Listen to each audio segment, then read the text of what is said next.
Hello and welcome to Dr. VGP Talk Show.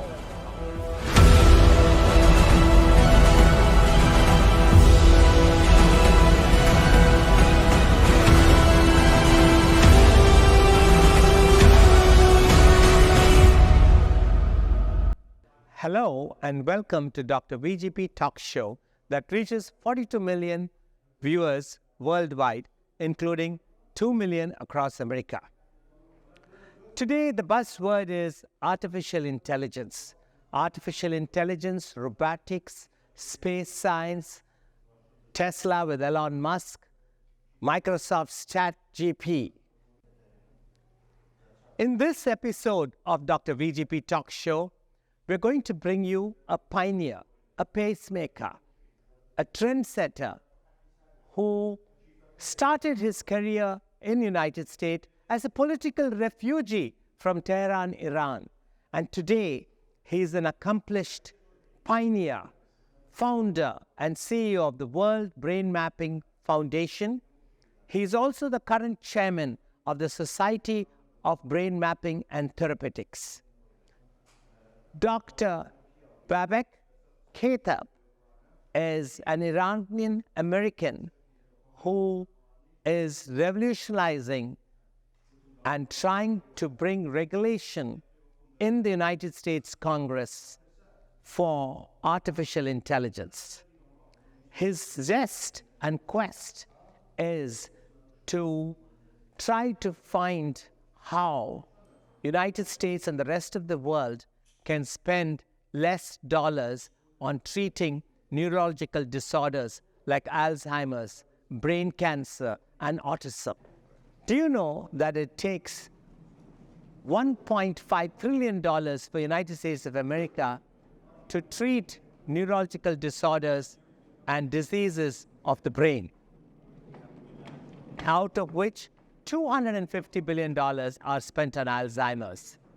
Today, listen to Dr. VGP Talk Show and view Dr. Babak Kateb talk about his quest to bring regulation into artificial intelligence, global data sharing, which is very important, and third, to have brain scanning.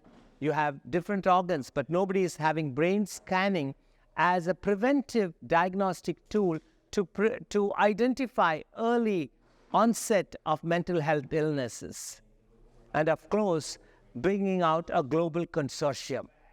You will see how US and India are partnering up in this era to combat mental health illness, and how Dr. Kateb is striving to bring regulations into artificial intelligence. We are here to record his interview today at the National Press Club in Washington, D.C. You will get an insightful information never heard before, and hope you take time to listen and view Dr. Kateb on Dr. VGP Talk Show and get a first-hand insightful information on what's happening today to the artificial intelligence industry.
Hello and welcome to Dr. VGP Talk Show that reaches 42 million households, include 2 million households across United States.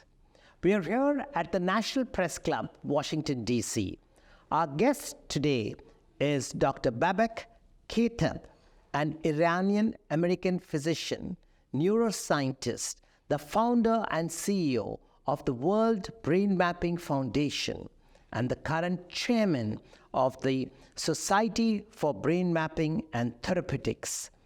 Dr. Kateb is a distinguished physician, a neurosurgeon who has excelled in trying to bring regulation into artificial intelligence. It's wonderful to have you on the show, Dr. Kateb. And Dr. Kateb, please tell our viewers something about how your education, your early education, and your life in Tehran, Iran. Sure.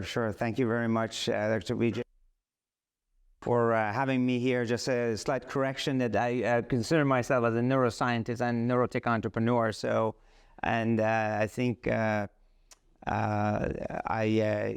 came to U.S. as a political refugee back 29 years ago, and continued with my scientific and educational work here in the United States. And back in 2003, we started a Society for Brain Mapping and Therapeutics and the World Brain Mapping Foundation that was supposed to actually help wounded soldiers at the time that the war of Iraq and Afghanistan started. So we have been on the forefront of helping patients with neurological disorders with advanced neuroscience and neurotechnologies. And also our association developed at that time, which we are a multi-specialty association of neurosurgeons, neurologists, neuroscientists, neurotechnologists, engineers, and entrepreneurs. Dr. Kateb, you have your PhD in what specialty? PhD was actually an honorary PhD awarded to us to me from Uskadar University on neuroscience, but we actually have been working on several fronts in developing new technologies and innovations in nanoneurosurgery and in AI machine learning for robotics, and also we have been very active on the policy issues in neuroscience, working with the Congressional Neuroscience Caucus. It's very interesting. You also have a degree in engineering? Correct. Yeah. I met you on the footsteps of Capitol Hill earlier today, and you are fighting for legislation. Dr. Kateb is so concerned about artificial intelligence and the role that it's going to play in healthcare industry. As you all know, ChatGPT from Microsoft is today the hot buzzword for not only the youngsters, for all of us actually, who would like a quick essay, quick topic. It buzzes out realms of paper on that. And Dr. Kateb and the World Brain Mapping Foundation has a problem with that. They want artificial intelligence to be regulated.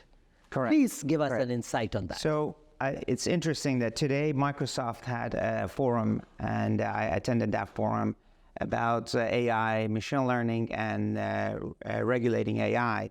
I think in my conversation with one of their executives, I mentioned that we, as an association, Society for Brain Mapping and Therapeutics, we don't encourage our fellows, interns, and residents to use ChatGPT because first, our trainees need to understand material to be able to comprehend and form their own ideas, and basically integrate some of their own emotions and feelings into these papers. And that is something lacking in AI, machine learning, and ChatGPT. I mean, the robots don't have emotions. Yeah. And then when you're writing about a subject as a human being, you're also emotionally involved in that. And I think keeping that out of, I would say, the papers and write-ups cause trouble. And the other problem we have is that, if you're providing ChatGPT to high schoolers and, students who do not even know how to write well, that will impair their ability to have basically ability to think critically and solve tertiary problems. Dr. Kateb is making a very interesting perspective of artificial intelligence. He's alluding to the fact that if you have ChatGPT, which gives ready-made topic, gets your essay out, pumps it out like just nothing, it leaves out the emotional aspect, the creativity which has to go into a paper or an essay, and it also kills the critical thinking of an individual, and especially of a growing individual, a teenager in high school or a college student, where the critical thinking and the emotional aspect of writing or even doing research is so important in the input, which makes one article different from somebody else's article. This kind of a ready-made repetition. So have you made this as your mission in life, rest of your life, what's left of it? Well, that's kind of our policy with the organization. We had basically some of our fellows using ChatGPT and try to actually go around our regulation and write papers, but they had no understanding of the paper when they turned the paper in.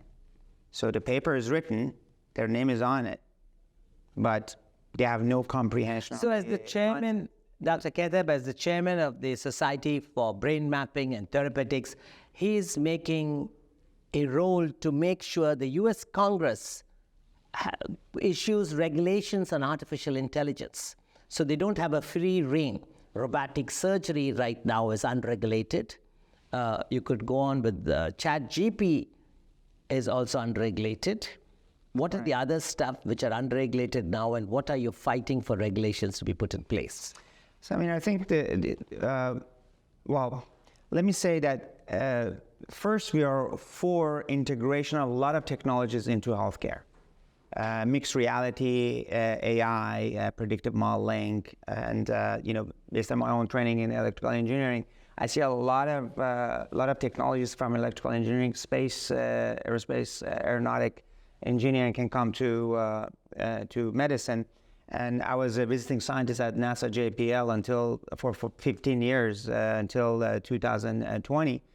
We took a lot of technologies from space engineering, and brought it to neuroscience and clinical neuroscience, including nanotechnology. We also use electronic nodes of NASA. They use it in International Space Center to sniff the air quality in the International Space Centers. We use that to sniff cancer. How are the educational institutions, the universities, the centers of higher learning reacting to you trying to fight on US Capitol Hill for regulations to artificial intelligence? Well, I wouldn't say fighting. I would say lobbying. People start to relate to wake up and smell the coffee. Good. We actually awarded Stephen Hawking, Professor Stephen Hawking, when he was alive, and one of his concern was AI, as you know. And also, I know that Elon Musk also concerned about this. Many of my colleagues are very, excited about AI. I'm excited about AI. I sit on the board of a company that's AI med robotics. But I think we have to carefully use technology. As we use carefully nuclear technology, we have to use AI as technology with care. Otherwise, AI could actually produce a lot of errors, and it may not correct itself. And America is a leader of science, healthcare, and intelligence research. You're starting at the right step. It's very interesting. What do you think the World Brain Mapping Foundation and G20 Summit in India relates to? Dr. Kateb will tell us his interesting recent experience in India, where he talked about hosting just prior to the G20 summit in India, on September 7th and 8th, the World Brain Mapping Foundation and how they're going to affect the G20. First of all, tell our viewers what is G20 about and what's the significance with India? Sure. Well, a group of 20 developing nations coming together annually. So heads of states come together, but this G20 summit has subsections. They have Business 20, they have Women's 20, now we're the Neuroscience 20. The reason we started this 10 years ago is that we look at the cost of neurological disorders to the world economy. And recently we published this in the Journal of Alzheimer disease. We showed the cost of neurological disorders and neuropsychiatric disorders to the world economy is about $16 trillion annually. And that's before COVID-19. And that cost to U.S. economy is about 1.5 trillion. Wow, 1.5 trillion. And then 250 billion of that is only for care of 5.3 million Alzheimer patients that we have. Could you repeat those figures again? Yeah. You're going a little slower so our viewers can digest Sure. these astronomical figures. 1.5 trillion is the cost of neurological, neuropsychiatric disorders to the U.S. economy. Just to the U.S. economy, not the whole world. $1.5 trillion dollars. Yes. Just the neuroscience and neurological disorders Neuropsychiatric. and neuropsychiatric. Off in the of that United States. 1.5 trillion, 250 billion is only for the Alzheimer's. care of Alzheimer patients. Yeah, Dr. Kateb is telling us today $250 billion out of the 1 trillion annually is for the treatment of Alzheimer disease in United States alone. Please proceed, Dr. Kateb, with And that. if you look at this cost globally, is about 16 trillion. So I just wonder why we have this global mental health and neurological disorders pandemic, and nobody alarms us. Nobody stopped the world for it. When COVID-19 happened, everything stopped. And WHO announced the pandemic, and all of us went to work to prevent and treat COVID-19. But now we have a mental health problem globally, and it's not now, it has been, but nobody cares about it. So I think we are creating this Neuroscience 20 in the last 10 years, and thanks to Prime Minister Modi's cabinet and specifically Mr. Amitabh Kant, who is the Sherpa of The G20 summit in India. In India. He has been marvelous supporting us and understanding that this cost to Indian economy is about 900 billion per year. 900 billion. So the cost of neurological disorders to the Indian economy is about $900 billion. Dr. Kateb is telling us that the cost of neurological care and disorders to India is $900 billion. And therefore, Prime Minister Modi, apart from the various subsections in G20 summit, which is going to happen in India, where India is the president of the G20 summit this year, 2023, they're having various subsections, as you can follow what India is doing. And one such subsection, interestingly, is Neuroscience 20. Correct. I mean, it's amazing that our Prime Minister Modi, who's visiting Washington, D.C. today, had the insightfulness to address the neuroscience and the neurological defects and neurology diseases, which is causing India alone 900 billion. The same thing is causing United States of America $1 trillion, out of which 250 billion is to address the treatment of Alzheimer's disease. Interestingly, Dr. Kateb, today Prime Minister Modi, June 21st, 2023, along with the First Lady of America, Jill Biden, addressed the National Science Foundation, and they talked about science, healthcare, and research. And you are giving us this insightful information that India and the G20 summit, just on the eve of it, you're having a 2-day Neuroscience 20, where experts from 20 countries, about we'll say 40, 50 experts, Correct. are gathering together to address these issues, to say how much more we can save in terms of education, research, and see how we can conserve those dollars. Correct. Right, Dr. Kateb? So I think that brings us full circle back to our conversation about AI. If AI regulated properly, if we can data share between the countries, G20 countries, and look at the pattern of Alzheimer's or brain cancer or patterns of autism, then across the countries, cultures, and races, we could fast-track therapeutics. And those therapeutics could be fast-tracked under AI, regulated AI, which could actually bring the cost of healthcare, increase healthcare efficiency and delivery. You brought a very interesting point just now you made. How does the pharmaceutical industry, when you talk about therapeutics, Correct. how do they react to the invasion of artificial intelligence into the healthcare field, especially when you talk about brain cancer, Alzheimer's, and autism? What is the impact? Explain the equation. What's going on there? So, I have several startups myself, so I can tell you that, when you're running a pharmaceutical, you're basically very focused on your product. And anything out of that, basically out of focus. So obviously pharmaceuticals have their own interest of their own products and their own R&D, but there should be a role for government and nonprofit organizations like us to fill up the gap, because The pharmaceutical industry itself is $1 billion industry, right? Of course, but if you look at COVID-19, if you would just sit down and say a pharmaceutical is going to solve the problem, not going to happen. Okay, so it was the whole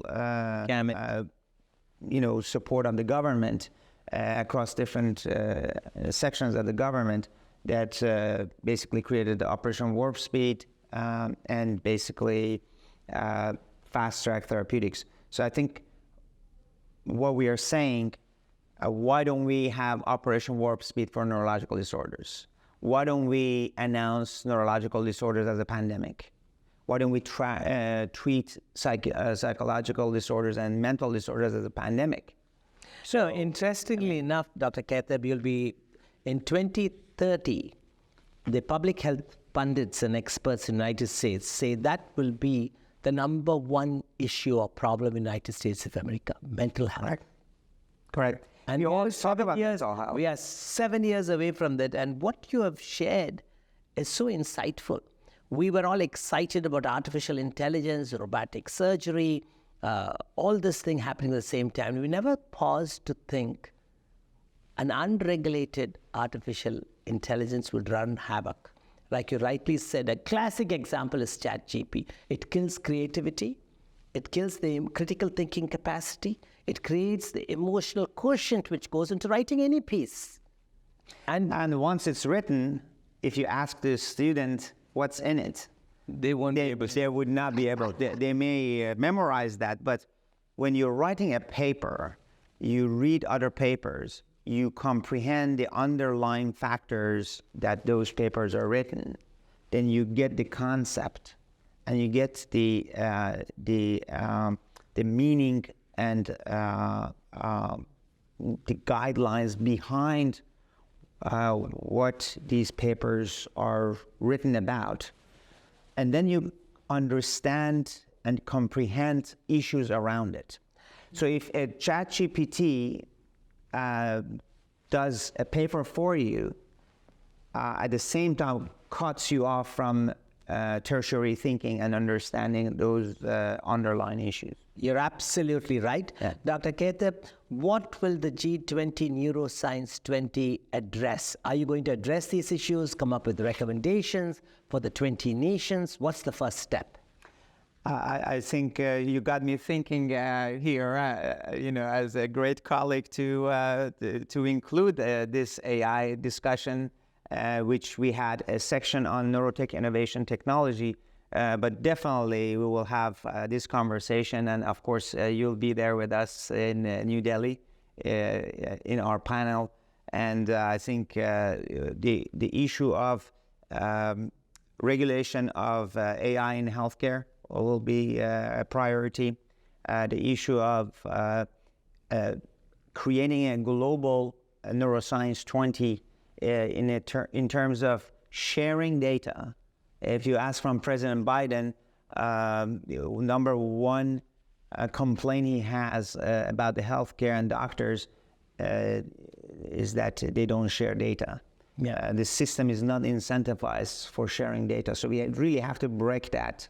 And data sharing is one, controlling AI is another one, but also having a brain screening. We have prostate screening, we have liver screening, lung screening, breast screening. We don't screen brains in a sense that, I would think that from age 5, 10, 15, you should have some sort of imaging done on these young people. And you should have a baseline for brain performance. So you catch neurological disorders and neuropsychiatric disorders ahead of time. Perfect. A mass shooting happens, okay, mental health. This happens, mental health. That knows, okay, so mental health, what do we do about it? What are we doing right now about mental health? Honestly, nothing. And some of the mental health aspects is not even covered by insurance. Viewers, Dr. Kateb was an advisor to President Obama and is currently an advisor to President Biden. We are basically advising the White House on the cancer moonshot and kind of providing kind of recommendations. And he has raised three very important points. One is data sharing. The second one is regulation in the artificial intelligence industry. And the third one, he's talking about the important the need for brain screening. Very innovative. You say you have liver scans, you have heart scans, why not do brain screening, which would identify an early prevention of neurological disorders. Thank you. And also the last thing, I think the way to take the stigma out of mental health and mental illness and psychiatric disorders is that when you go to the hospital, you don't go to the hospital for body check. You go to the hospital for health checkup. Correct. Health means brain, mental health, and body. Correct. So why don't we get a side consult along with the internist that comes in, hospitalist comes in, but also side consult comes in. So if we look at it that way, then when everybody gets a mental checkup, body checkup, when they go to the hospital, there's no stigma. Great. Dr. Kateb, thank you so much for joining us on our show today. Dr. Kateb is a pace setter. He's a pioneer, and he's transforming and keeping abreast with the healthcare and medical science today. We're so happy you found time, Dr. Kateb, to join us. It's really been awesome. The insight you gave us today is tremendous food for thought for all of us to see where the artificial intelligence is heading towards, and brain screening. Excellent. Thank you so much. Thank you. You gave us, and we look forward to having you back after the G20 summit, back on my show. Absolutely. To tell us what the 20 nations are doing. thinking. Show there. Yes, why not? Pleasure. Why not? Thank you Absolutely. so much. Thank you. you.